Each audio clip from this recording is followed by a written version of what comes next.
Hello दोस्तों, welcome to all. देखिए, इस लेक्चर में हम लोग क्या कर रहे हैं, पर्यावरण के कुछ इंपॉर्टेंट क्वेश्चंस को डिस्कस कर रहे हैं। तो इसी क्रम में हम लोग देख लेते हैं। सबसे पहला क्वेश्चन कौन सा है, पर्यावरण से क्या अभिप्राय है। ये हमारा पहला क्वेश्चन है। अब हम लोग ऑप्शन को देखने की कोशिश करते हैं। तो अगर आप सभी ऑप्शंस को पढ़ेंगे तो हमें जो सबसे अप्रोप्रिएट ऑप्शन लग रहा है वो फोर्थ लग रहा है। तो यहाँ से आप लोग जो हमारा आंसर है वो हमारा फोर्थ आंसर हो जाएगा। तो आप क्या करोगे, इन सभी ऑप्शंस को पढ़ लोगे, फिर उसके बाद देख लोगे कि क्या सही है। आगे हम लोग चलते हैं।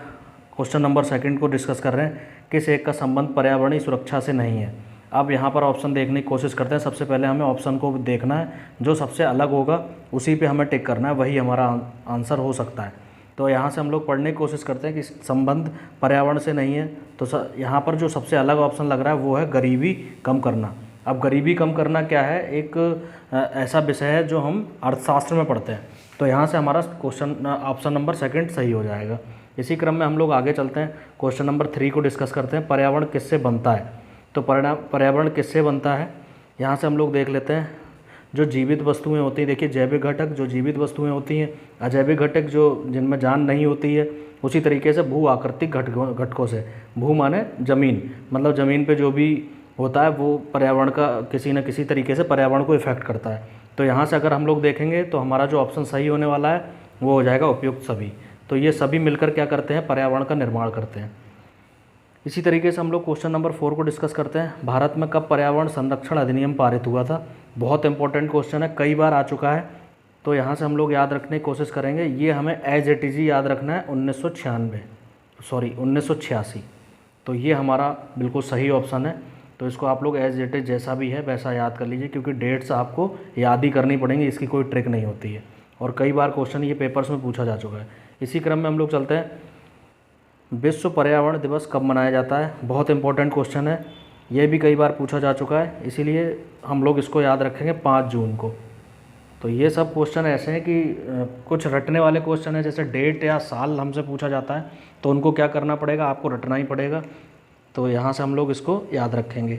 आगे हम लोग क्वेश्चन नंबर 6 की बात कर लेते हैं, धारणी विकास किसके उपयोग हेतु संदर्भ में के अंतर्गत संवेदनशीलता का विषय है। अब देखिए, धारणी विकास का हम लोग बात करेंगे तो क्या है, प्राकृतिक संसाधन हमारा इसका सही आंसर होगा, क्योंकि प्राकृतिक संसाधन एक ऐसा संसाधन है, अगर हमने उसको सही से यूज़ नहीं किया तो आगे आने वाली पीढ़ियों के लिए खतरा हो सकता है। तो धारणी विकास क्या होता है, हम प्राकृतिक संसाधनों का ऐसा उपयोग करें जो आने वाली पीढ़ी भी उसका सही से उपयोग कर सके। ठीक है ना, हमें किसी प्राकृतिक संसाधन का दोहन नहीं करना है, ये इसका कहने का मतलब है। इसी तरीके से हम लोग क्वेश्चन नंबर 7 में देख लेते हैं, green development environment and sustainability in developing world पुस्तक के लेखक कौन है। देखिए, ये पुस्तक मैंने एक बार और आपको पर्यावरण के क्वेश्चन पढ़ाए थे, उसमें भी पूछा था। तो यहाँ पर जो इम्पोर्टेंट लेखक हैं इनका नाम हमेशा आप याद रखोगे, WM एडम्स। ठीक है ना, इसके राइटर कौन है, WM एडम्स है। तो ये भी हमारा इंपॉर्टेंट क्वेश्चन है, कई बार पूछा जा चुका है। देखिए, यहाँ पर जो भी क्वेश्चन का कलेक्शन मैंने दिया है, ये सारे क्वेश्चन किसी न किसी पेपर्स के आए हुए हैं। तो ऐसा हो सकता है कि ये सारे क्वेश्चन दोबारा रिपीट हो जाएं, तो हमें क्या करना है, इनको सबको अपनी नज़र में ज़रूर रखना है। जब भी हम कोई पेपर देने जाएँ तो इनको 1 से 2 बार ज़रूर देखना है। आगे हम लोग चलते हैं, क्वेश्चन नंबर 8, किस एक को छोड़कर बाकी सभी देश की प्राकृतिक पूंजी में सम्मिलित किए जाते हैं। देखिए, बहुत सिंपल क्वेश्चन है, अगर आप सही से ऑप्शन को पढ़ेंगे तो हमें अपना आंसर मिल जाएगा। देखिए, प्राकृतिक पूंजी कौन सी हो सकती है, वन भी हो सकता है, जल भी हो सकता है, खनिज भी हो सकता है, लेकिन सड़कें नहीं हो सकती। तो हमारा जो ऑप्शन सही है वो कौन सा, सड़कें हैं। ठीक है ना, तो सड़कें हमारा सही ऑप्शन है। इसी तरीके से हम लोग क्वेश्चन नंबर 9 की बात करते हैं, सौर विकिरण की महत्वपूर्ण भूमिका है। अब अगर हम सौर विकिरण को समझने की कोशिश करेंगे तो सौर विकिरण क्या है, सूर्य के प्रकाश से संबंधित है। अब सौर विकिरण पूरी तरीके से जो डायरेक्ट इफेक्ट करता है वो किसको करता है, जल चक्र को करता है। तो हमारा जो ऑप्शन सही होने वाला है वो कौन सा है, जल चक्र होने वाला है। तो यहाँ से हम लोग देख लेंगे इसको, जो हमारा सही ऑप्शन है वो है जल चक्र। ठीक है ना। अब जल चक्र क्या है, जैसे सूर्य की किरणें ज़मीन पर जब पड़ती हैं तो यहाँ जितना भी पानी है, जितना भी जल है, वो वाष्प के द्वारा उठ के कहाँ चला जाता है, वातावरण में चला जाता है, पर्यावरण में जब चला जाता है। और बाद में क्या होता है, बारिश होती है तो दोबारा वो जल क्या है, पृथ्वी पर आ जाता है। इस तरीके से क्या है, ये क्रम चलता रहता है। फिर बारिश होगी, फिर जल ऊपर किरणों के द्वारा ऊपर जाएगा, यही क्रम हमें जल चक्र कहलाता है। तो इसका जो सही ऑप्शन है वो ऑप्शन नंबर 2 है। इसी तरीके से क्वेश्चन नंबर 10 की बात करते हैं। बहुत इंपॉर्टेंट क्वेश्चन है और ये मैं समझता हूँ कि पीसीएस को इस क्वेश्चन से पता नहीं कितना प्रेम है कि हर दूसरे वर्ष ये क्वेश्चन पूछा जाता है। तो यहाँ पर क्या है, राष्ट्रीय पर्यावरण नीरी अवस्थित है। तो नीरी क्या है, नीरी जो मुख्यालय है नीरी का वो नागपुर में अवस्थित है। देखिए इसकी फुल फॉर्म और इसके बारे में हम लोग आगे क्वेश्चन में डिस्कस करेंगे, आगे भी ये क्वेश्चन आया हुआ है, ठीक है ना। तो अभी आप सिर्फ इसका मुख्यालय याद कर लो कि कहाँ पर है, नागपुर में है। ये क्वेश्चन जो है पीसीएस में कई बार पूछा जाता है, पीसीएस का पैट क्वेश्चन है, तो यहाँ से आप लोग इसको याद रखेंगे। आगे हम लोग देखते हैं, देखिए ये है, इसका जो फुल फॉर्म है वो क्या है, राष्ट्रीय पर्यावरण अभियांत्रिकी शोध संस्थान। तो आप लोग इसकी फुल फॉर्म भी याद रखेंगे। इसी तरीके से हम लोग आगे चलते हैं, क्वेश्चन नंबर 11 देख लेते हैं। क्वेश्चन नंबर क्या है, जैव विविधता दिवस कब मनाया जाता है। ये देखिए यहाँ पर आपको नीचे वाली जो व्याख्या दी है उसको नहीं देखना है, सिर्फ ऊपर हमें ऑप्शन देखने हैं। यहाँ से कुछ लोगों को थोड़ा सा कन्फ्यूजन भी होगा, क्योंकि जैव विविधता दिवस हमारे यहाँ कब मनाया जाता है, 22 मई को मनाया जाता है। लेकिन यहाँ पर हमारा जो ऑप्शन सही है वो है 29 दिसंबर। अब 29 दिसंबर क्यों सही है, वो उसकी व्याख्या हम लोग नीचे देख लेते हैं। देखिए लिखा है, संयुक्त राष्ट्र संघ के द्वारा 22 मई को जैव विविधता दिवस मनाया जाता है, जो मैंने आपको यहाँ बता दिया, जबकि विश्व के कई देश इसको क्या है 29 दिसंबर को मनाते हैं। तो यहाँ से ये व्याख्या भी आपको याद रखनी है। और अगर ऑप्शन 22 मई है तो आप 22 मई पर टिक करेंगे, अगर 29 दिसंबर है तो 29 दिसंबर पर टिक करेंगे। आगे हम लोग देख लेते हैं इसी क्रम में 12 क्या कह रहा है, सतत विकास के लिए महत्वपूर्ण है। अब सतत विकास को हमें देखना है। सतत विकास क्या है, लगातार विकास करना, ठीक है ना। तो सतत विकास को अगर हम यहाँ पर ऑप्शन देखने की कोशिश करेंगे तो ऑप्शन हमारा हो जाएगा उपरोक्त सभी। तो हमारा जो ऑप्शन नंबर 4 हो जाएगा। अगर सभी ऑप्शंस को देखने का प्रयास करेंगे, प्रदूषण का निरोध एवं नियंत्रण, प्रदूषण को हमें कम करना पड़ेगा, निर्धनता को घटाना पड़ेगा, तभी तो हमारा सतत विकास होगा। इसी क्रम में हम लोग देख लेते हैं हमारा जो ऑप्शन सही होने वाला है वो कौन सा है, उपरोक्त सभी, ठीक है। आगे हम लोग चलते हैं, क्वेश्चन नंबर 13, पृथ्वी शिखर सम्मेलन का आयोजन कब हुआ था। देखिए बहुत इंपॉर्टेंट क्वेश्चन है, कई बार पेपर्स में पूछा जा चुका है। सबसे पहले अगर यहाँ पर पृथ्वी शिखर सम्मेलन की बात कर रहा है तो ये सबसे पहले वाले की बात कर रहा है। पृथ्वी शिखर सम्मेलन हर साल होते रहते हैं, तो हमें सबसे पहले वाले की अगर हम बात करेंगे तो सबसे पहले वाले का आंसर हमारा हो जाएगा रियो में, रियो डी जेनेरियो। यहाँ से हम लोग देखते हैं और इसकी व्याख्या भी मैंने कहीं लिखी होगी, देखिए ये है, संयुक्त राष्ट्र संघ के द्वारा पर्यावरण एवं सतत विकास का पहला पृथ्वी शिखर सम्मेलन 1992 में हुआ था। इसको आप लोग इस डेट को याद रखोगे, इस डेट को याद रखोगे। और रियो डी जेनेरियो याद रखोगे, ये कहाँ पर है, जगह ब्राज़ील में है। तो ब्राज़ील तो सभी लोग जानते होंगे कहाँ पर है, दक्षिण अमेरिका में ही ब्राज़ील है। आगे हम लोग देखते हैं वायु क्या है। बहुत सिंपल क्वेश्चन है, सभी लोगों को पता होगा। वायु क्या है, वायु एक मिश्रण है, ठीक है ना, मिश्रण है। इसमें कई सारी गैसें पाई जाती हैं। इससे पहले वाला जो सेशन हुआ था उसमें मैंने कुछ क्वेश्चंस को डिस्कस किया था, तो उसमें भी मैंने बताया था कि वायु क्या है, एक मिश्रण है, इसमें कई तरीके की गैसें पाई जाती हैं। तो हम लोग आगे डिस्कस करेंगे कौन कौन सी गैसें पाई जाती हैं। देखिए आगे हम लोग देखते हैं, पृथ्वी के चारों ओर गैसों के समूह को कहते हैं। बहुत सिंपल क्वेश्चन है, गैसों का अगर समूह होगा तो गैस क्या है, वायु के रूप में रहती है। तो हमारा ऑप्शन नंबर 3 यहाँ से सही हो जाएगा, उसको हम वायुमंडल कहते हैं। इसी क्रम में हम लोग आगे चलते हैं, क्वेश्चन नंबर 16। बहुत सिंपल क्वेश्चन है दोस्तों, हमें ज़्यादा टाइम ख़त्म नहीं करना है, जल्दी जल्दी से ऑप्शन टिक करके आगे बढ़ते चले जाना है। आगे हमने देखा शुष्क हवा में नाइट्रोजन की कितनी मात्रा होती है, सिंपल ही है 78। इससे पहले वाला लेक्चर देखा होगा, उसमें मैंने पूरा एक चार्ट आपको बना के दिया था, नाइट्रोजन कितनी मात्रा होती है, ऑक्सीजन कितने % हमारे वायुमंडल में है। तो ये सारी बातें आपको यहाँ से पता लग जाएंगी। आगे क्वेश्चन नंबर 17, पारिस्थितिकी स्थायी मितव्ययता है, ये किसका नारा है। देखिए बहुत इंपॉर्टेंट क्वेश्चन है, क्वेश्चन को घुमा के पूछ देते हैं, लैंग्वेज चेंज कर देते हैं, तभी हमारा क्वेश्चन गलत हो जाता है। तो यहाँ से हमने बहुत फेमस एक आंदोलन था, आपने नाम भी सुना होगा, जिसको हम लोग चिपको आंदोलन के नाम से जानते हैं। तो चिपको आंदोलन कहाँ चलाया गया था, उत्तराखंड में चलाया गया था। इस चिपको आंदोलन को चिपको आंदोलन क्यों कहते थे, क्योंकि जब पेड़ काटने वाले आते थे तो यहाँ के लोग क्या करते थे, पेड़ों से चिपक जाते थे, तभी इसको हमने चिपको आंदोलन का नाम दे दिया। तो यहाँ पर क्या है, इन्होंने एक नारा दिया था, ये पारिस्थितिकी स्थायी मितव्ययता है। तो ये बहुत इंपॉर्टेंट क्वेश्चन है, इसको आप लोग यहाँ से याद रखेंगे, ठीक है ना, अपने आप में बहुत मोस्ट इंपॉर्टेंट है। और चिपको आंदोलन के बारे में इससे आगे वाले चैप्टर में बताऊँगा।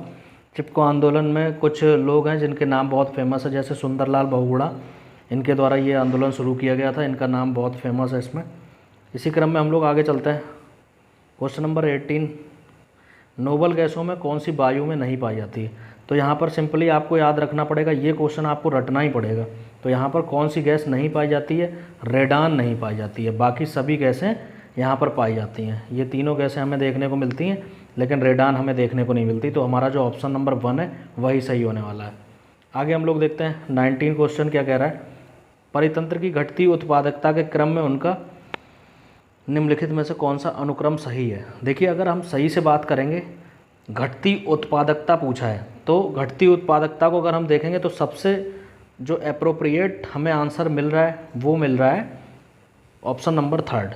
ऑप्शन नंबर 3 में हम लोग देखेंगे मैग्रोव, घास स्थल, झील और महासागर। महासागर में सबसे ज़्यादा उत्पादन की संभावना होती है, क्योंकि सबसे ज़्यादा जीव जंतु किस में रहते हैं? महासागर में रहते हैं। अब मैग्रोव वनस्पति क्या है? आपने देखा होगा मैग्रोव वनस्पति क्या है? मोटी मोटी जड़ों वाले पेड़ होते हैं, और ये क्या है? नमक वाले क्षेत्र में पाए जाते हैं।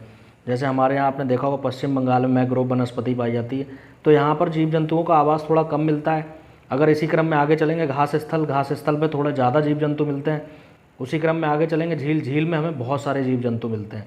और सबसे ज़्यादा जीव जंतु कहाँ मिलते हैं? महासागर मिलते हैं। तो यहाँ पर उत्पादकता पूछ रहा है ना, तो हमारा जो ऑप्शन नंबर 3 है वही सही होगा। आगे हम लोग चलते हैं। क्वेश्चन नंबर 20, इनमें से कौन सा जैव विविधता के लिए सबसे बड़ा खतरा है? तो देखिए, अगर आप ऑप्शन पढ़ के यहाँ पर आंसर निकालने की कोशिश करेंगे तो आपको 100% मिलेगा। तो यहाँ पर एक ऑप्शन दिया है, देखिए यहाँ से टिक कर दे रहा हूँ, ऑप्शन नंबर 3। तो सबसे बड़ा जो खतरा है जैव विविधता के लिए वो ऑप्शन नंबर 3 है, जिसको हम लोग झूम की खेती भी कहते हैं। अब झूम की खेती क्या होती है, इसको हम लोग थोड़ा सा समझने की कोशिश करते हैं। देखिए, झूम की खेती वो होती है जैसे कुछ वन वाले क्षेत्र। अब ये झूम की खेती कहाँ होती है, थोड़ा सा यहाँ से हम लोग इसकी व्याख्या को देख लेते हैं। झूम की खेती होती है हमारे उत्तर पूर्वी भारत में, ठीक है ना। उत्तर पूर्वी भारत में होते हैं कुछ, यहाँ पर मैं स्टेटों के नाम लिख दे रहा हूँ। कुछ स्टेट्स ऐसे हैं जैसे नागालैंड, मणिपुर, मिजोरम, ये कुछ स्टेट ऐसे हैं जहाँ पर हमें झूम की खेती देखने को मिलती है। तो झूम की खेती क्या है? ये लोग क्या करते हैं, बहुत सारे जंगलों को काट के वहाँ पर अपनी फसलों को उगाते हैं, और फिर क्या करते हैं, उस ज़मीन को ऐसे ही खुला छोड़ देते हैं, और ये एक जगह से दूसरी जगह चले जाते हैं। तो वो ज़मीन जो है कैसे हो जाती है, पेड़ को कटने के बाद वो ज़मीन बंजर हो जाती है। फिर ये लोग वहाँ पर नहीं जाते, दोबारा खेती नहीं करते। तो इसी को हम लोग झूम की खेती कहते हैं। तो इस तरीके से क्या होता है, प्राकृतिक आवासों और वनस्पतियों का विनाश होता है, ठीक है ना। तो हमारे लिए जैव विविधता के लिए सबसे बड़ा खतरा यही है।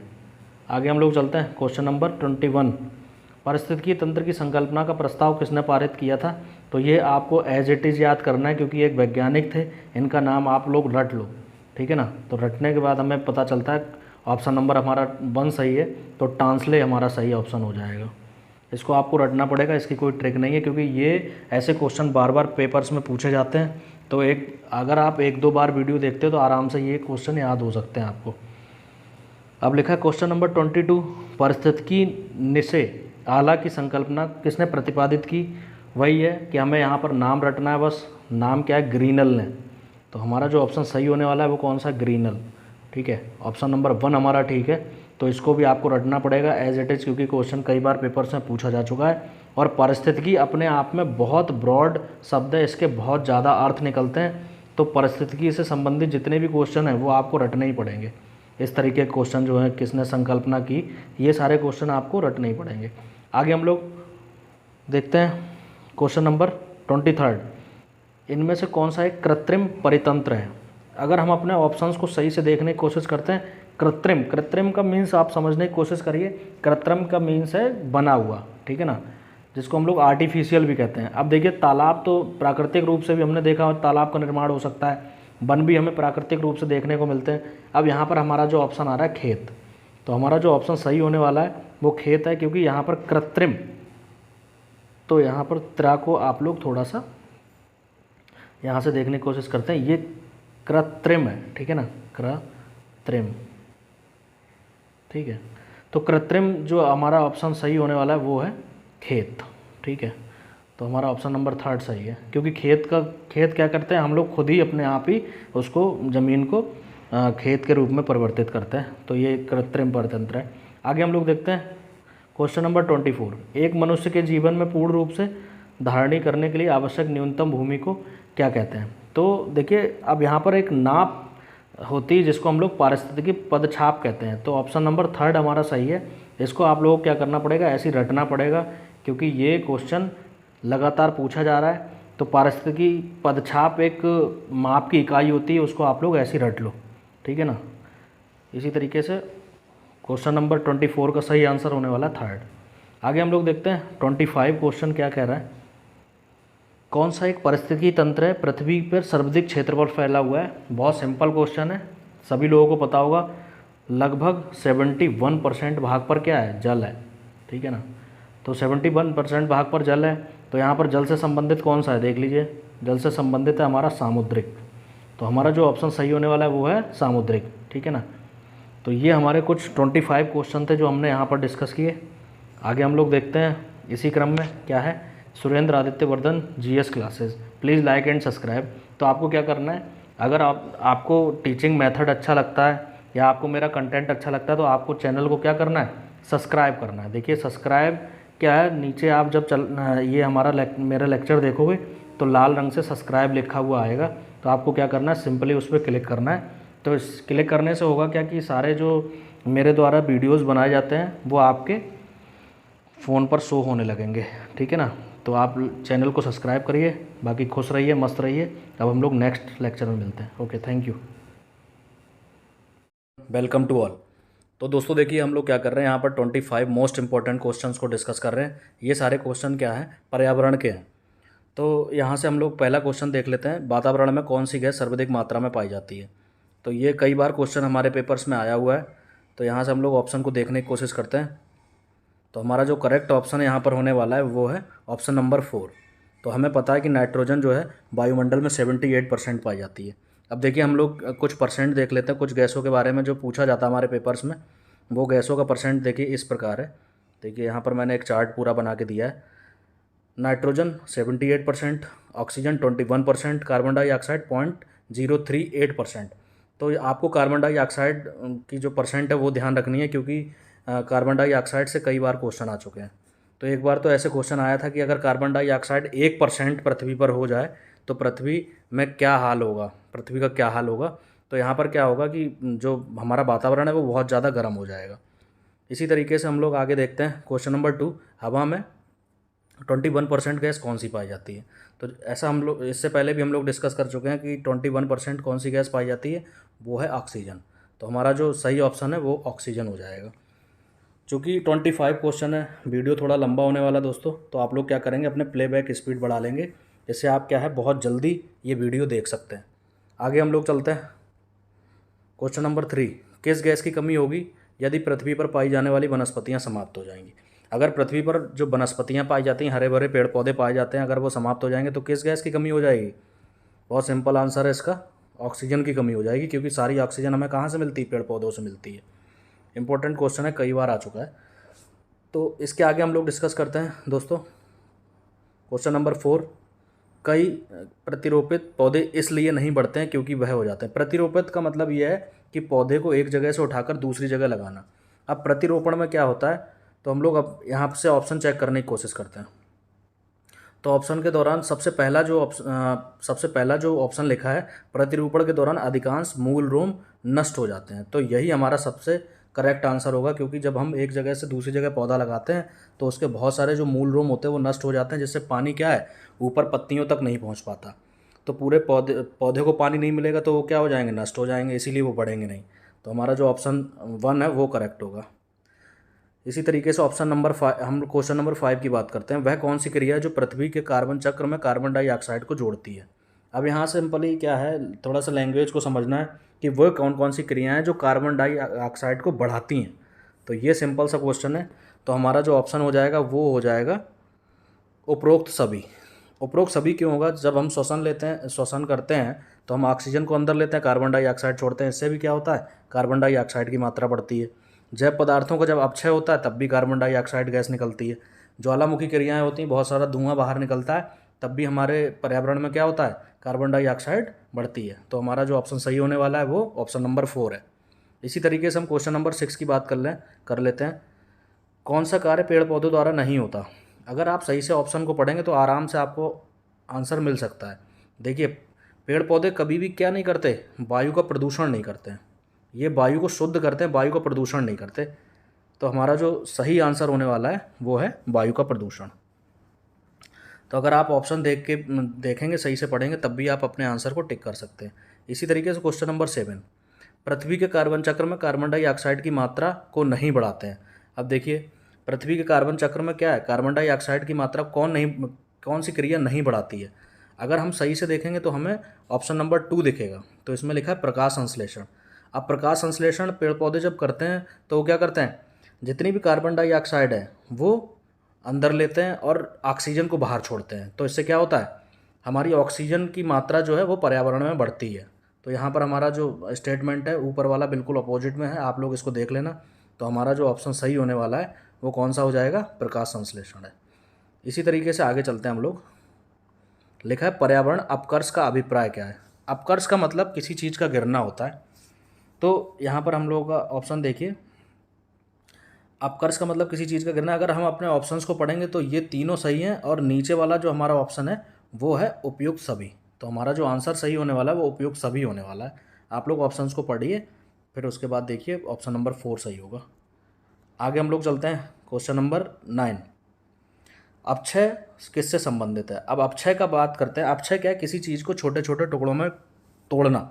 तो इसी तरीके से हमें यहाँ पर क्या है, एक ही ऑप्शन सही दिखता है, एक प्राकृतिक क्रिया जो चट्टानों को सूक्ष्म कणों में विभक्त करती है। तो यही हमारा सही होने वाला आंसर है।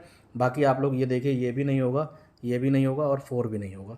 तो हमारा जो सही आंसर होने वाला है वो कौन सा है, क्वेश्चन ऑप्शन नंबर 2 सही होने वाला है। इसी तरीके से क्वेश्चन नंबर 10 की बात करते हैं। UNEP का मुख्यालय कहाँ है। UNEP का मुख्यालय कहाँ है, ये है नैरोबी में। तो यहाँ से हमारा जो ऑप्शन सही होने वाला है वो नैरोबी सही होने वाला है।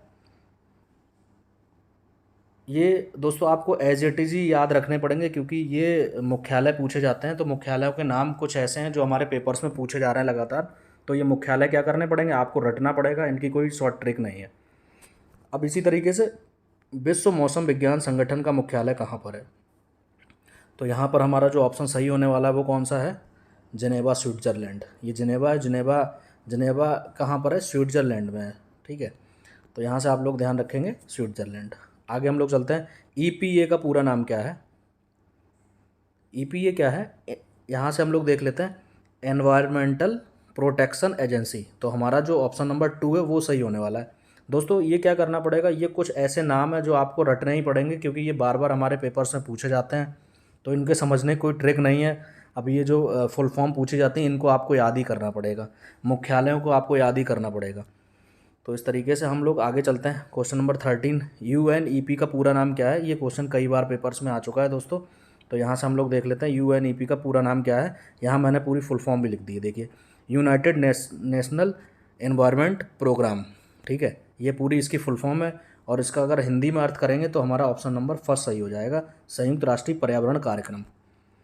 तो यहाँ से हमारा जो ऑप्शन नंबर 1 है वो सही है। ये भी क्वेश्चन दोस्तों कई बार पूछा जा चुका है, सबसे स्थायी पारिस्थितिकी तंत्र है। तो सबसे स्थायी जो पारिस्थितिकी तंत्र है वो हमारा ऑप्शन सही होने वाला है, समुद्र। तो हमारा जो ऑप्शन 3 है वो सही है। इसी तरीके से हम लोग क्वेश्चन नंबर 15 की बात करते हैं। ग्रीन पीस इंटरनेशनल का मुख्यालय कहाँ पर है। बहुत इंपॉर्टेंट क्वेश्चन है, कई बार पेपर्स में पूछा जा चुका है, क्योंकि हमने देखा कि आजकल जितनी भी पेपर्स हो रहे हैं उसमें पर्यावरण से संबंधित ज़्यादा क्वेश्चन आ रहे हैं।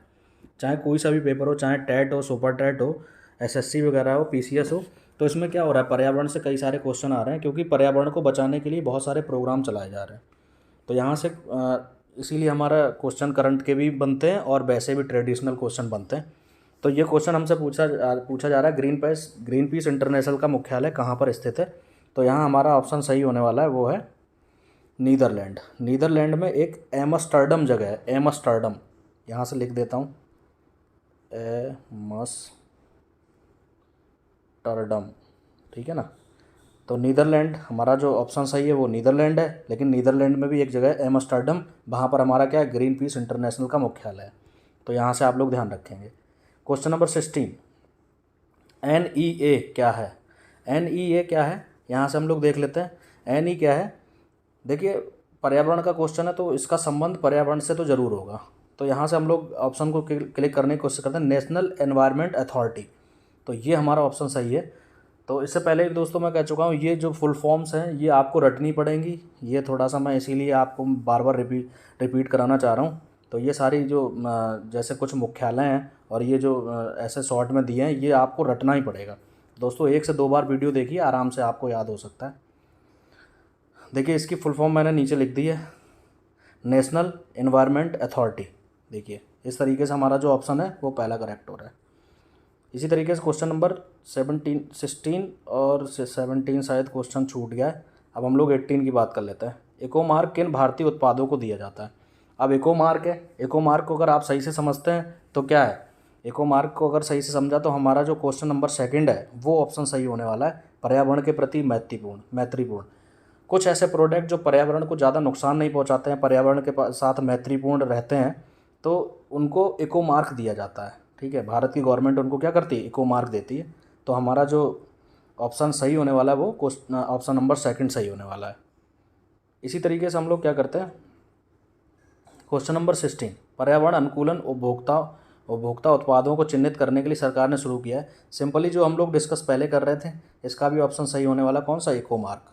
इको मार्क कुछ ऐसे प्रोडक्टों को दिया जाता है जो पर्यावरण के प्रति मैत्रीपूर्ण हो, पर्यावरण को ज़्यादा नुकसान ना पहुंचाते हो, तो उन्हीं को इको मार्क दिया जाता है। तो हमारा यहाँ पर ऑप्शन नंबर 2 सही है। इसी तरीके से हम लोग बात करते हैं 19 क्वेश्चन की। लिखा है पर्यावरण संतुलन के संरक्षण से संबंधित नीतियाँ हैं। तो अब नीतियों के बारे में क्वेश्चन पूछा गया है। तो पर्यावरण से संबंधित जितने भी प्रोग्राम्स हैं, मैं आपको पहले ही बता चुका हूँ, इस समय सभी देश क्या कर रहे हैं, सभी देश मिलकर पर्यावरण सुधार के लिए बहुत सारे कार्यक्रम बना रहे हैं। तो अब यहाँ पर क्या नीतियाँ भी बनाई जा रही हैं। तो अब यहाँ से हम लोग सही से देखने की कोशिश करते हैं। वन नीति भी सही होगा, पर्यावरण अधिनियम तो सही होगा ही, औद्योगिक नीति और शिक्षा नीति। अब क्या पर्यावरण को शिक्षा में भी शामिल किया गया है। तो हमारा जो ऑप्शन सही होने वाला है वो कौन सा, उपरोक्त सभी। तो जो ऑप्शन हमारा सही है वो है उपरोक्त सभी। पर्यावरण संतुलन के संरक्षण संबंधित नीतियाँ, ये सभी नीतियाँ क्या है, पर्यावरण संतुलन के संरक्षण से ही संबंधित है। इसी तरीके से हम क्वेश्चन नंबर 20 को डिस्कस कर लेते हैं। लिखा हरित विकास के लेखक कौन है? तो ये हरित विकास क्या है, एक बहुत बड़ी किताब है, आपको इसको रटना ही पड़ेगा। तो अब हम देखते हैं कि हरित विकास किसने लिखी है।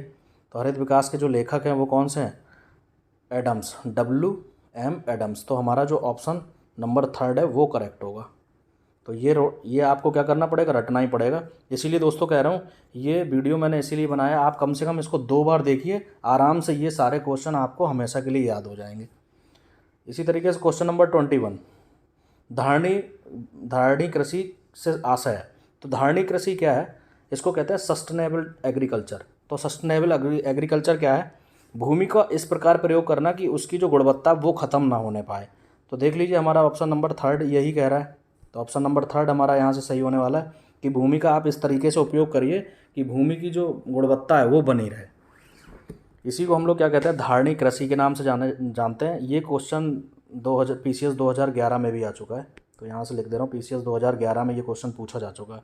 तो कुछ ऐसे क्वेश्चन हैं दोस्तों जो आप एक बार इनको सही से पढ़ लोगे तो लाइफ में कभी नहीं भूल सकते। बशर्ते क्या है, थोड़ा सा ध्यान से पढ़ना है। और इस वीडियो लेक्चर को अगर आप 2 से 3 बार देखते हो तो मैं समझता हूँ कि आप अपने पेपर में बहुत ज़्यादा हेल्प आपको मिल सकती है। इसी तरीके से प्राकृतिक कृषि का अन्वेषक है। तो देखिए प्राकृतिक कृषि भी अपने आप में एक बहुत बड़ा कॉन्सेप्ट था। तो यहाँ से हमारा जो ऑप्शन नंबर 2 है वो सही होने वाला है, क्योंकि आपको इसको रटना ही पड़ेगा। ये मसानोबु फुफुका क्या है, एक जापानी, मैं यहाँ लिख दे रहा हूँ, जापानी वैज्ञानिक थे। ठीक है, तो जापान के हैं, इन्होंने ही प्राकृतिक कृषि के बारे में पहले बताया था। तो आपको ऐसे ही एज इट इज़ जैसा है वैसे ही नाम आप याद कर लो। इसी तरीके से क्वेश्चन नंबर 23 के बारे में हम लोग डिस्कस करते हैं। भारत के निम्नलिखित राज्यों में से किसने हाल ही में हरित गृह कृषि शुरू की? इंपॉर्टेंट क्वेश्चन है। सबसे पहले मैं आपको बता दूं, ये क्वेश्चन जो है 2001 का है। अब चूंकि इम्पोर्टेंट हमारा इसलिए है क्योंकि ये हरित गृह कृषि से जुड़ा हुआ है, इसीलिए इम्पोर्टेंट है। तो 2001 में क्या हुआ, पंजाब राज्य ने ऐसा किया था। पंजाब राज्य करने वाला ऐसा प्रथम राज्य था। अब इसके बारे में थोड़ा सा व्याख्या हम लोग देख लेते हैं। देखिए ये 2001 में क्या है, इजराइल के सहयोग से, देखिए यहाँ पर मैंने लिख दिया, इजराइल के सहयोग से 2001 में समझौता हुआ।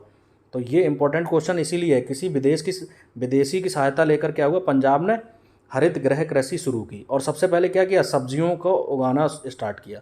देखिए यहाँ पर लिखा है, इजराइल के सहयोग से 2001 में समझौता हुआ और ग्रीन हाउस कृषि के माध्यम से सब्जियाँ उगाई गई। तो अपने आप में बहुत ज़्यादा इंपॉर्टेंट है, इसीलिए हमें यहाँ से याद रखना है, इंपॉर्टेंट क्वेश्चन है। आगे हम लोग चलते हैं 24 क्वेश्चन की तरफ।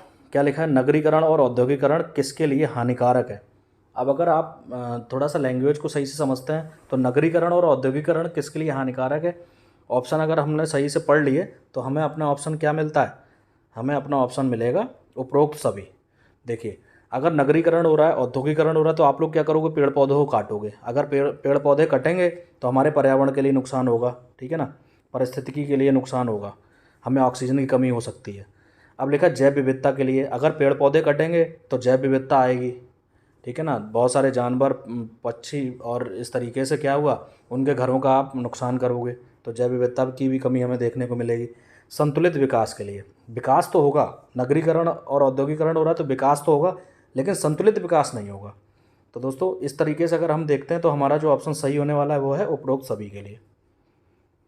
अब इस वीडियो का सबसे लास्ट क्वेश्चन क्या है, सुनामी किन कारणों से आती है।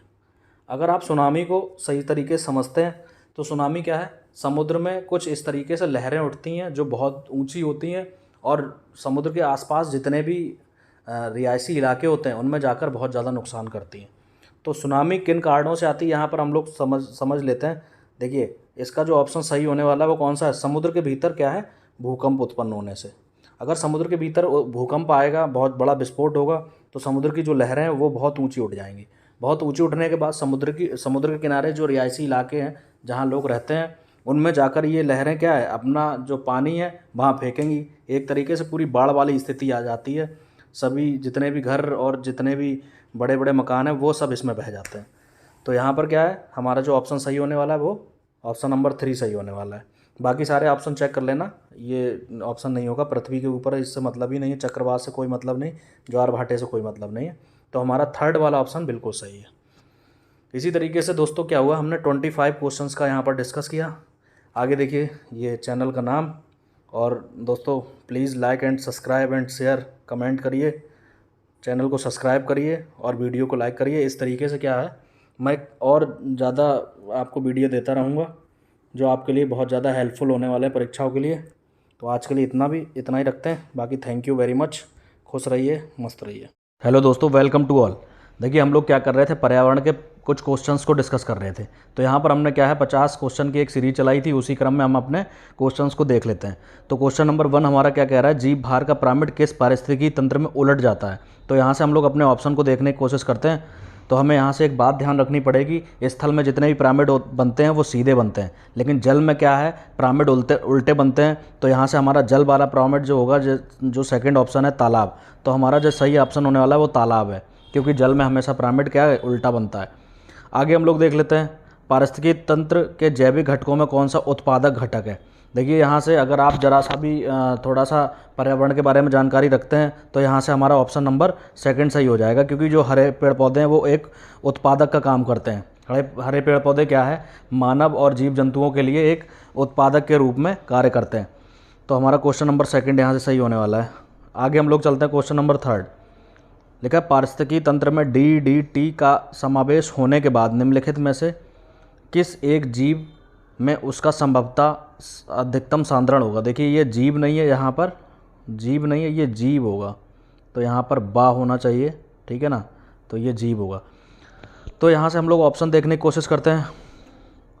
ये क्वेश्चन दोस्तों मैं आपको बता दूं, ये IAS का क्वेश्चन है, ये IAS में क्वेश्चन आया था। IAS के क्वेश्चन थोड़ा सा घूमे हुए होते हैं, तो यहाँ पर हमें क्या करना पड़ेगा, सिंपली हमें अपने आंसर को टिक करना है। तो यहाँ पर जो हमारा ऑप्शन हो जाएगा फर्स्ट, सांप यहाँ पर सही ऑप्शन होगा, क्योंकि यहाँ पर क्या है DDT एक, देखिए यहाँ से मैं लिखने की कोशिश करता हूँ, DDT एक रसायन होता है। तो रसायन में क्या होता है, पहले प्राथमिक उपभोक्ता उसका उपयोग करते हैं, फिर दूसरा द्वितीयक उपभोक्ता उसका उपयोग करते हैं, फिर बाद में तृतीयक उपभोक्ता के अंदर वो सबसे ज़्यादा पाया जाता है। तो जो तृतीयक उपभोक्ता है वो कौन है, सांप है।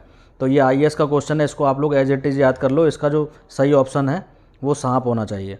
आगे हम लोग देखते हैं क्वेश्चन नंबर 4, निम्नलिखित वृक्षों में कौन सा पारिस्थितिकी मित्र नहीं है। देखिए यहाँ पर पारिस्थितिकी मित्र नहीं है, इसके पीछे भी बहुत बड़ा रीज़न है, वो मैं आपको समझाने की कोशिश करता हूँ। पहले इसका ऑप्शन हम लोग सही देख लेते हैं कौन सा है। ये हमारा ऑप्शन थर्ड जो है वो सही होने वाला है, यूकेलिप्टस। अब यूकेलिप्टस को क्या है, पारिस्थितिकी का दुश्मन क्यों कहा जाता है, क्योंकि जहाँ पर ये पेड़ उगता है, सबसे पहले तो ये पेड़ बहुत लंबा होता है, और जहाँ पर आप इस पेड़ को उगाते हो तो वहाँ पर जो है जल स्तर बहुत नीचे चला जाता है, क्योंकि ये पेड़ पानी ज़्यादा खींचता है, तो जल स्तर अपने आप नीचे चला जाता है, इसीलिए इसको क्या है, पारिस्थितिकी मित्र नहीं माना जाता है। तो यहाँ से हमारा क्वेश्चन नंबर थर्ड सही होगा। ऑस्ट्रेलिया में ये पेड़ सबसे अधिक पाया जाता है, ये भी ध्यान रखना, क्योंकि एक बार क्वेश्चन पूछा जा चुका है। यूकेलिप्टस सबसे ज़्यादा ऑस्ट्रेलिया में पाए जाते हैं। क्वेश्चन नंबर 5, निम्न में से XC2 संरक्षण के लिए कौन सी गैस सामान्यतः प्रयोग में लाई जाती है। ये सामान्यता नहीं है, सामान्यता है, ठीक है ना, थोड़ा सा इसको भी देख लेना आप लोग, सामान्यता है। तो यहाँ पर जो हमारा ऑप्शन सही होने वाला है वो आप सभी को पता होगा, जो गैस प्रयोग में लाई जाती है वो नाइट्रोजन लाई जाती है, क्योंकि नाइट्रोजन गैस के द्वारा ही हम लोग क्या करते हैं, वानस्पतिक पेड़ पौधे और जीव जंतुओं के जीनों को संभाल के रखते हैं। तो जीन लंबे समय तक किस गैस में रह सकते हैं, वो है नाइट्रोजन। तो हमारा जो ऑप्शन सही होने वाला है वो नाइट्रोजन है। इसको आप ध्यान रखिए, क्योंकि क्वेश्चन बार बार रिपीट करता है ये। क्वेश्चन नंबर 5, दो भिन्न समुदायों के बीच संक्रांति क्षेत्र क्या कहलाता है। इसको आप लोग एज इट इज याद रखिए, क्योंकि ये एक फैक्ट है। तो फैक्ट है, तो हमारा जो आंसर सही होने वाला है यहाँ से इकोटोन सही होने वाला है। क्वेश्चन बार बार पूछा जाता है, इसलिए आपको क्या करना है, इसको एज इट इज याद रखना है। आगे, पारिस्थितिकी तंत्र में तत्वों के चक्रण को क्या कहते हैं। अब ये भी IAS का क्वेश्चन है, तो यहाँ पर IAS के क्वेश्चन जो हैं थोड़े से घूमे हुए होते हैं, मैं आपको बता दूँ। तो यहाँ पर जो हमारा सही ऑप्शन होने वाला है वो जैव भू रासायनिक चक्र होने वाला है, ठीक है ना। तो तत्व जो हैं वो रासायनिक तत्व रसायनों में आते हैं, तो यहाँ से जो ऑप्शन हमारा सही होने वाला है वो थर्ड है। इसको आप लोग एज इट इज याद रखिए, क्योंकि IAS में एक बार क्वेश्चन पूछा जा चुका है ये। क्वेश्चन नंबर 8, निम्नलिखित में से किसका पारिस्थितिक संतुलन से संबंध नहीं है। अब देखिए, पारिस्थितिक संतुलन से संबंध नहीं है, अगर आप अपने ऑप्शंस को देखोगे तो यहाँ पर हमारा ऑप्शन बिल्कुल पहले ही करेक्ट होने वाला है। वो कौन सा है, औद्योगिक प्रबंधन, क्योंकि औद्योगिक प्रबंधन क्या है, पारिस्थितिक संतुलन से संबंधित नहीं है। बाकी ये जितने भी ऑप्शन हैं आप यहाँ से देख लो, ये सब इससे संबंधित है, ठीक है ना। तो हमारा क्वेश्चन कौन सा सही होने वाला है, ऑप्शन नंबर फर्स्ट सही होने वाला है। इसी क्रम में हम लोग क्वेश्चन नंबर 9 की बात करते हैं। किसी प्रजाति को विलुप्त तब माना जाता है जब वह अपने प्राकृतिक, यहाँ प्राकृतिक होगा, प्राकृतिक ऐसे लिखते हैं, प्राकृतिक आवास में नहीं देखी गई हो। तो ये बहुत इंपॉर्टेंट क्वेश्चन है, ठीक है ना। तो अगर कोई भी ऐसी प्रजाति है जो 50 वर्षों से अपने प्राकृतिक आवास में नहीं देखी गई होगी, तो हम उसको क्या विलुप्त की श्रेणी में मानेंगे। तो ये क्वेश्चन आप एज इट इज याद रख लो, क्योंकि ये एक फैक्ट है। आगे हम लोग देखते हैं, क्वेश्चन नंबर 10 की तरफ चलते हैं हम लोग। इनमें से कौन से भौगोलिक क्षेत्र में जैव विविधता के लिए संकट हो सकते हैं। जैव विविधता के लिए संकट हो सकते हैं, अगर आप ऑप्शन को देखने की कोशिश करोगे तो नो डाउट यहाँ पर ऑप्शन आप लोग आसानी से छांट सकते हैं। ये क्वेश्चन हमारा ऑप्शन नंबर 4 सही हो जाएगा। देखिए, जैव विविधता के लिए संकट हो सकते हैं, वैश्विक तापन भी संकट हो सकता है, आवास भी संकट आवास का विखंडन भी संकट हो सकता है, विदेशी जाति का संक्रमण भी संकट हो सकता है। तो इस तरीके से हमारा ऑप्शन नंबर 4 सही होगा। अब क्वेश्चन नंबर 11 को डिस्कस कर लेते हैं। बहुत इंपॉर्टेंट क्वेश्चन है, कई बार रिपीट हो चुका है, और PCS को तो मुझे लग रहा है इस क्वेश्चन से दोस्ती है, तो हर दूसरे साल रिपीट करता है ये। एक बार मेरे ख्याल से ये लेखपाल या कानूनगो के पेपर में भी पूछा जा चुका है। तो यहाँ से आप लोग, ये फैक्ट है, इसको याद रखिए। इसका जो ऑप्शन होने वाला है, भारतीय संसद द्वारा जैव विविधता अधिनियम किस वर्ष पारित किया गया था। इसका जो सही ऑप्शन होने वाला है दिसंबर 2002। अपने आप में बहुत इंपॉर्टेंट क्वेश्चन है, इसको एज इट इज याद रखिए आप लोग। क्वेश्चन नंबर 12, हाल ही में निम्नलिखित में से कौन सी ड्रग गिद्धों के लिए समष्टि से ह्रास के लिए उत्तरदायी माना जाता है। मतलब उस दवा का नाम पूछ रहे हैं जिसको खाकर क्या है, गिद्ध मरते जा रहे हैं। तो गिद्ध क्यों मरते जा रहे हैं आपको थोड़ा सा इसमें बता भी दूंगा। इसका पहले ऑप्शन देख लेते हैं सही कौन सा है। तो हमारा क्लोरोक्विन एक दवा होती है, ये हमारा ऑप्शन सही है। अब क्लोरोक्विन दवा क्यों प्रयोग में लाई जाती है, इसके बारे में थोड़ा समझ लेते हैं। क्लोरोक्विन दवा एक ऐसी दवा होती है जो हमारे मवेशी होते हैं, जैसे गाय हो गई, भैंस हो गई, एक दर्द निवारक दवा है। उनको ये ड्रग्स दिया जाता है इंजेक्शन के माध्यम से। तो ये दवा क्या है, बहुत समय तक जो जिस जानवर के लगी हुई है, जैसे गाय या भैंस के लगी हुई है, तो उसके गले में खट्टी रहती है। अब जब गले में खट्टी रहती है, जानवर जब मर जाता है तो उसको क्या है, उसके मांस को जब बाहर फेंका जाता है तो बहुत सारे गिद्ध उसको क्या करते हैं, खाते हैं। तो खाने के बाद क्या है, ये एक जहर का काम करती है, और जहर जहर क्या है, गिद्ध के शरीर में प्रवेश कर जाता है, इससे क्या है, गिद्धों की मृत्यु हो जाती है। तो हमारा जो क्वेश्चन ऑप्शन सही होने वाला है वो ऑप्शन नंबर 2 सही होने वाला है। इसी क्रम में हम लोग क्वेश्चन नंबर 13 की ओर चलते हैं। लिखा है उपयुक्त में से कौन सा या कौन से जैव विविधता के हॉट स्पॉट हैं। बहुत मोस्ट इंपॉर्टेंट क्वेश्चन है। यहाँ से मैं आपको एक बात बता दूँ, हमारे यहाँ भारत में 3 जैव विविधता क्षेत्र या 3 हॉट स्पॉट घोषित किए गए हैं। तो कौन कौन से मैं यहाँ से बताने की कोशिश करता हूँ। देखिए पहला तो पूर्वी हिमालय है, पूर्वी हिमालय, ठीक है। देखिए यहाँ से मैं दिखा देता हूँ आपको, 2 तो हमारे सामने ही है। एक तो पूर्वी हिमालय है, देखिए ये पूर्वी हिमालय और पश्चिमी घाट, ये 2 हो गए, ठीक है ना। 2 स्थल तो ये हो गए। एक हमारे यहाँ थर्ड स्थल जो है वो अंडमान निकोबार को शामिल किया गया, अंडमान निकोबार द्वीप समूह। तो ये भी क्या है, जैव विविधता का हॉट स्पॉट है। तो यहाँ से हम लोग याद रखेंगे हमारे यहाँ जो 3 स्थल हैं उनको हॉट स्पॉट घोषित किया गया है। तो पहला पूर्वी हिमालय, दूसरा पश्चिमी घाट और तीसरा अंडमान निकोबार द्वीप समूह, ठीक है। इसको एज इट इज याद रखिए। किसी दिन मैं ये चैप्टर पढ़ाऊँगा तो उसमें बता दूंगा कि इसको जैव विविधता स्थल क्यों घोषित किए गए हैं। अब क्वेश्चन नंबर 14, सबसे लंबा जीवित वृक्ष कौन सा है। देखिए ये भी इम्पोर्टेंट क्वेश्चन है, कई बार हमें पेपर्स में देखने को मिलता है। तो हमारा यहाँ से जो सही ऑप्शन होने वाला है वो है सिकुआ। ये सिकुआ नाम का एक वृक्ष है, ये अपने आप में बहुत लंबा वृक्ष होता है।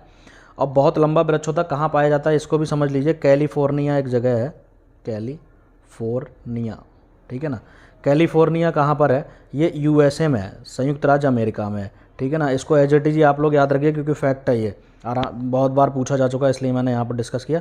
तो सिकुआ नाम का जो वृक्ष है वो कैलिफोर्निया में मिलता है। ये जगह जो है वो यूएसए में पड़ती है। तो इसी क्रम में हम लोग क्वेश्चन नंबर 15 को डिस्कस करते हैं। जैव सुरक्षा का कार्टेजना प्रोटोकॉल निम्नलिखित केंद्रीय मंत्रालय में से कौन कार्यान्वित करता है। तो यहाँ पर हमारा जो सही ऑप्शन होने वाला है, जो सही ऑप्शन होने वाला है वो कौन सा है, जो सही ऑप्शन हमारा होने वाला है वो है पर्यावरण एवं वन मंत्रालय, ठीक है ना। ये भी इम्पोर्टेंट है, इसको याद रखिए आप लोग। इसके बारे में कुछ नॉलेज मैंने आपको नीचे लिख रखी है, देखिए कुछ फैक्ट हैं जो मैंने यहाँ लिखा है। जैव सुरक्षा संबंधित कार्टेजना प्रोटोकॉल पर भारत ने 30 जनवरी 2001 को हस्ताक्षर किए थे। ये भी क्वेश्चन एक बार आ चुका है। तो ये जो फैक्ट है इसको आप लोग याद रखेंगे। आगे चलते हैं हम लोग क्वेश्चन नंबर 16। चूँकि वीडियो थोड़ा लंबा होने वाला है इसीलिए हम लोग क्या कर रहे हैं, जल्दी जल्दी डिस्कस कर रहे हैं, क्योंकि हमारा समय बहुत कीमती है, हमें अपने समय को बर्बाद नहीं करना है। इसी क्रम में हम लोग 16 क्वेश्चन देखना है। 16 क्वेश्चन देखते हैं। देखिए लिखा है जैव विविधता निम्नलिखित माध्यम द्वारा मानव अस्तित्व का आधार बनी है। तो ये भी एक आईएएस का क्वेश्चन है। मैंने आपको बता दिया आईएएस का क्वेश्चन क्या होता है, थोड़ा सा घूमे हुए होते हैं। अगर आप सही से इसको पढ़ेंगे तभी आप, ये होते बहुत सरल है, थोड़ा सा बस मीनिंग समझना होता है हमें। तो यहाँ पर क्या है, हमारा जो ऑप्शन सही होने वाला वो है उपरोक्त सभी, ठीक है ना।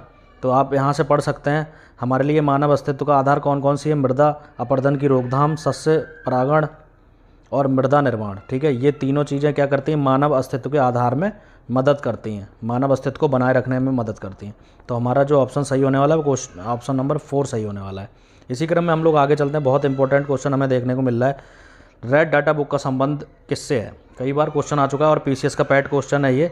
तो यहाँ पर हमारा जो सही ऑप्शन होने वाला है वो कौन सा है, यहाँ से निशान मैं लगा देता हूँ। हमारा जो सही ऑप्शन होने वाला है विलुप्ति के संकटग्रस्त जीव जंतुओं से, ठीक है ना। एक रेड डाटा बुक होती है जिसमें जितनी भी प्रजातियाँ विलुप्त हो जाती हैं उनके बारे में थोड़ा सा डिस्कस किया जाता है। तो इसको हम लोग कहते हैं रेड डाटा बुक, ठीक है। आगे चलते हैं हम लोग क्वेश्चन नंबर 18। निम्नलिखित राज्यों में से किसमें सिंह, पुंछी, बंदर, मेकाक, ठीक है, अपने आप में इंपॉर्टेंट क्वेश्चन है, अपने प्राकृतिक आवास में पाया जाता है। तो मेकाक एक पुंछी सिंह पुंछ मतलब शेर के आकार का एक बंदर होता है जिसको हम लोग मेकाक के नाम से भी जानते हैं। तो ये कहाँ पर पाया जाता है ये पूछ रहा है। सिंपली हमारा जो दक्षिण भारत है वहाँ पर ये जानवर पाया जाता है। तो यहाँ से हमारा जो ऑप्शन सही होने वाला वो है उपरोक्त सभी, ठीक है ना। ये इसी क्रम में हम लोग क्वेश्चन नंबर 19 को डिस्कस कर लेते हैं। यहाँ पर लिखा है निम्नलिखित, थोड़ा सा यहाँ सही करना पड़ेगा, टाइपिंग में मिस्टेक है। यहाँ निम्नलिखित, थोड़ा सा यहाँ से मैं लिख देता हूँ निम्नलिखित, ठीक है। निम्नलिखित भारतीय पक्षी में कौन सा अत्यधिक संकटापन्न किस्म है। तो यहाँ से हम लोग देखते हैं जो बिल्कुल संकटापन्न है, जो धीरे धीरे पूरी धरती से विलुप्त होती जा रही है, वो कौन सी हमारे दक्षिण भारत में पाई जाती है। ग्रेट इंडियन बस्टर्ड अपने आप में बहुत चर्चा का विषय रही है, इसलिए यहाँ से क्वेश्चन बनता है ग्रेट इंडियन बस्टर्ड। इसको आप एज इट इज़ याद रखिए क्योंकि ये फैक्ट है एक, इसी तरीके से हम लोग क्वेश्चन नंबर 20 को देखते हैं। उपयुक्त में से कौन सा भारत में प्राकृतिक रूप से पाए जाते हैं। तो सिंपल ये क्वेश्चन कुछ ऐसे क्वेश्चन होते हैं, इनमें हमारा जो ऑप्शन सही होता है वो है उपरोक्त सभी, लेकिन फिर भी आप थोड़ा सा ध्यान से करेंगे तो अच्छा रहेगा। यहाँ तो चलो उपरोक्त सभी है, कभी कभी यहाँ पर कुछ गलत भी दे दिया जाता है, तो उसको आप लोग थोड़ा सा ध्यान रखेंगे। तो यहाँ का हमारा जो क्वेश्चन नंबर 20 है उसका सही ऑप्शन होने वाला है ऑप्शन नंबर 4। ठीक है। अब क्वेश्चन नंबर 21, जहाँ डिस्कस की ज़रूरत होगी वहाँ थोड़ा बता दूंगा, अदरवाइज जो फैक्ट्स हैं वो आपको याद ही रखने पड़ेंगे। और मैं समझता हूँ इन क्वेश्चंस को आप 1 से 2 बार देखोगे तो आप आसानी से ये क्वेश्चन याद कर सकते हो। क्वेश्चन नंबर 21 क्या कह रहा है, निम्नलिखित में से कौन सा एक उत्तराखंड में जैव विविधता की कमी का कारण नहीं है। देखिए ये क्वेश्चन अब उत्तराखंड में आया तो उत्तराखंड का हो गया, यूपी में आएगा तो यूपी का हो जाएगा, ऑप्शन सेम रहेगा। देखिए अब क्या है इसमें, अगर आप ऑप्शन पढ़ोगे तो ऑप्शन हमारा दे रखा है नगरीकरण, सड़कों का विस्तार, बंजर भूमि का वनीकरण, कृषि का विस्तार। देखिए जैव विविधता की कमी का कारण क्या नहीं हो सकता, बंजर भूमि का वनीकरण, ये हमारा ऑप्शन सही होने वाला है। अब बंजर भूमि कहीं भी हो सकती है, उसका वनीकरण कर दो तो हमारा जैव विविधता के लिए क्या है वो हेल्पफुल रहेगा, कमी का कारण नहीं रहेगा। इसी तरीके से आप अपने ऑप्शंस को सही से समझकर यहाँ टिक कर सकते हैं। ठीक है, ऑप्शन पढ़ के आप लोग आराम से इसको समझ सकते हैं। आगे हम लोग चलते हैं। क्वेश्चन नंबर 22, इनमें से कौन सा कथन सिक्किम के संबंध में सही नहीं है, सही है। तो मैंने आपको बता दिया ना, ये ऑप्शन मैंने इसीलिए आपको दिए हैं कि आपको ज़्यादा इधर उधर ढूंढने की ज़रूरत ना पड़े, ये सारे फैक्ट्स हैं, आप आसानी से याद कर सकते हो। तो इसे क्या कहा जाता है, वनस्पति का स्वर्ग कहा जाता है। हर तरीके के पेड़ पौधे यहाँ हमें सिक्किम में देखने को मिलते हैं। एक तरीके से हम लोग सिक्किम को भारत का स्वर्ग भी कह सकते हैं, और चाइना से अपनी बॉर्डर शेयर करता है, इसलिए थोड़ा सा अशांत क्षेत्र भी है। अब इसकी मुख्य यहाँ के जो निवासी हैं उनको हम लोग लेप्चा कहते हैं। लेप्चा या लोप्चा बात एक ही है, कभी कभी लेप्चा भी लिखा मिल जाएगा, तो आप लोग कन्फ्यूजन में मत आ जाना, लेप्चा और लोप्चा बात एक ही है। ठीक है। अब देखिए 1975 में भारत का अभिन्न अंग बना, ये भी बिल्कुल सही बात है। तो ये तीनों सही हैं, तो हमारा ऑप्शन क्या यहाँ पर सही होने वाला है, ऑप्शन नंबर 4 सही होने वाला है, उपरोक्त सभी। इसी क्रम में हम लोग अब क्वेश्चन नंबर 23 पे चलते हैं।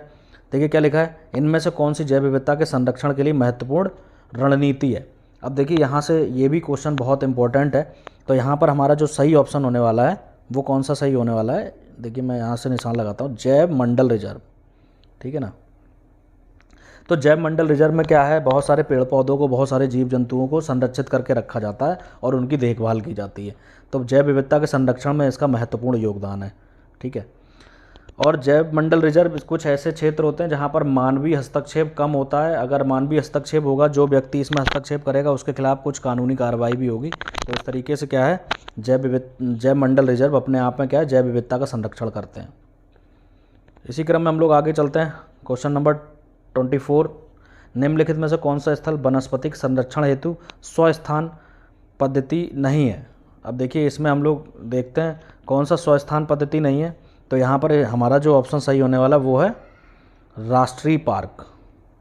ठीक है, राष्ट्रीय पार्क हमारा ऑप्शन सही होने वाला है। इसको आप लोग एज इट इज़ याद रखिए, क्योंकि ये पीसीएस में आया हुआ क्वेश्चन है। तो यहाँ पर आराम से आप लोग इसको ऑप्शन को याद रखिए। ठीक है, आगे हम लोग देखते हैं। इसी क्रम में हम लोग लास्ट क्वेश्चन को डिस्कस करते हैं। क्वेश्चन नंबर 25, एक घास स्थलीय पारिस्थितिकी तंत्र के खाद्य श्रृंखला को विभिन्न घटकों का सही क्रम है। देखिए खाद्य श्रृंखला का एक क्रम होता है, वो हम लोग यहाँ से डिस्कस कर लेते हैं। देखिए इसका जो ऑप्शन सही होने वाला है वो फर्स्ट ऑप्शन सही होने वाला है। तो यहाँ से सबसे पहले घास होती है। ठीक है ना, यहाँ घास है, घास को कौन खाता है, टिड्डा खाता है, टिड्डे को कौन खाता है, मेढक खाता है, और मेढक को कौन खाता है, सर्प खाता है। तो ये एक चक्र होता है जो हमारी पृथ्वी पर चलता रहता है, हमारे पर्यावरण को बचाता है। तो इस तरीके से क्या है, प्रकृति ने एक व्यवस्था की है कि घास को सबसे पहले टिड्डा खाएगा, टिड्डे को मेढक खाएगा, और मेढक को सर्प खाएगा। तो यही एक खाद्य श्रृंखला है। तो इसको आप लोग क्रम वाइज याद रखेंगे। तो ये थे आज के 25 मोस्ट इंपॉर्टेंट क्वेश्चन। इसी क्रम में हम लोग क्या कर रहे हैं, लगभग 75 क्वेश्चन की एक सीरीज़ बना रहे हैं। तो 75 बहुत मोस्ट इंपॉर्टेंट क्वेश्चन होंगे। आप लोग उनको 1-2 बार देख लो, कोई भी पेपर देने जाओ तो वहाँ से 100% आपको हेल्प मिलेगी। तो आज के लिए हम लोग इतना रखते हैं, बाकी हम लोग नेक्स्ट टाइम मिलते हैं। ओके, खुश रहिए, मस्त रहिए, पढ़ाई करते रहिए।